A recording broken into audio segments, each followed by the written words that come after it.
एक शेर हिरनी का शिकार करने के लिए उसका पीछा कर रहा था। हिरनी भागते हुए दो हट्टे कट्टे बेलों के पास आई और बोली, प्लीज मुझे बचा लो, नहीं तो शेर मुझे खा जाएगा। काला बेल और सफेद बेल बोला, तुम चिंता मत करो, हम शेर को देख लेंगे। जैसे शेर वहां पहुंचा उसने कहा, ये मेरा शिकार है, तुम दोनों यहां से हट जाओ। काला बेल बोला, ये हमारी दोस्त है, इसलिए हम तुम्हें इसे कभी नहीं खाने देंगे। शेर बोला, तुम गलत कर रहे हो। सफेद बेल बोला, तुम जो करना चाहते हो करो, लेकिन ये हिरनी अब हमारी सुरक्षा में है। शेर बेबस होकर वहां से चला गया और सोचने लगा, इन बेलों को अलग कैसे किया जाए। तभी शेर ने लोमड़ी को बुलाया और कहा, कैसे भी करके इन दोनों बेलों को आपस में लड़वा दो।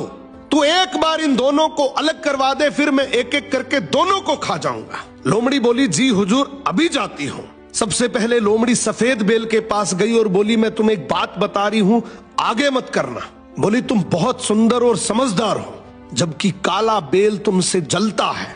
फिर लोमड़ी काले बेल के पास गई और बोली, तुम इतने हट्टे कट्टे, इतने ताकतवर हो, जबकि सफेद बेल कहता है कि हम दोनों शेर से इसलिए बचे हुए हैं क्योंकि मेरे में समझदारी है, वरना शेर कब का ही हमारा शिकार कर लेता। ये तो गलत बात है, मेहनत तो तुम ज्यादा करते हो और सारा क्रेडिट वो ले रहा है। अब धीरे धीरे दोनों बेलों में लड़ाई शुरू हो जाती है और एक दिन ऐसा आया कि दोनों ने अलग अलग रहने का फैसला कर लिया। इसी बात का फायदा उठाकर शेर सबसे पहले काले बेल के पास जाता है, उसका शिकार करके उसको खा जाता है।